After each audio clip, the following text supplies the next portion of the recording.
एक बार एक मालिक था, उसके पास एक गधा था। वह उस पर रोज नमक लेकर नदी पार कर रहा था। एक दिन उसका पैर फिसल गया, वो भारी हो गई, गधा चल नहीं सका। उससे मालिक ने उसे बहुत मारा। हाँ, और गधे को समझ भी नहीं आया। गुड मॉर्निंग बच्चों। Good morning ma'am. कैसे हो आप सब?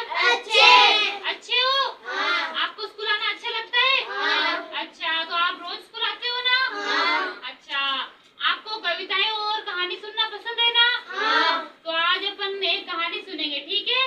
हाँ। आपको बहुत मजा आएगा उस कहानी को सुन के, ठीक है? आप में से किसी को आती है कोई कहानी? आती है? कौन सी आती है? मालिक और गधे वाली। अच्छा, तो आप सबको आज सुमित कहानी सुनाएगा और अपन सब सुनेंगे, ठीक है? ध्यान से सुनना, फिर इसमें से क्वेश्चन भी पूछूंगी मैं, ठीक है? चलो शुरू हो जाओ। एक बार एक मालिक था, उसके पास एक गधा था। वह उस पर रोज नमक लेकर नदी पार कर रहा था। एक दिन उसका पैर फिसल गया, वह नाले में गिर गया, नमक बह गया और रोज ऐसे ही करने लगा। गधा रोज ऐसे ही करने लगा। एक दिन सेठ ने उसकी पीठ पर रुई बांध दी। वह नाली में बैठ गया। और इससे ना नमक वो नाली में बैठ गया और रुई तो गिल्ली हो गई, नमक तो बह जाता है। और वो भारी हो गई, गधा चल नहीं सका। उससे मालिक ने उसे बहुत मारा। हाँ, और गधे को समझ भी नहीं आया था कि क्या हो गया, अचानक से बोझ बढ़ कैसे गया। रोज तो बोझ हल्का हो जाता है क्योंकि वो नमक होता है, पानी में घुल के बह जाता है ना? तो उसके वो बोरी खाली हो जाती है और वो फिर आराम से चलता था गधा। गधे ने होशियारी करी, तो फिर उस मालिक तो और ज्यादा बुद्धिमान था, तो मालिक ने क्या किया? मार दिया। नहीं, मारा नहीं। मालिक ने ना रोज तो नमक ले जाता था उसके पीठ पर लाद के। फिर एक दिन मालिक ने उसकी पीठ पर बोरी में नमक की जगह क्या भर दिया था? रुई। और रुई तो पानी में जाके अपन को पता है भारी हो जाती है गिल्ली होके, है ना? तो उस गधे को और ज्यादा बोझ लगा, है ना? तो फिर गधे को समझ में नहीं आया कि इतना बोझ बढ़ कैसे गया। लेकिन मालिक तो और ज्यादा बुद्धिमान था, है ना? तो उसने गधे ने जो चालाकी करी, मालिक ने उस चालाकी को काट दिया, है ना? अपनी बुद्धिमानी से।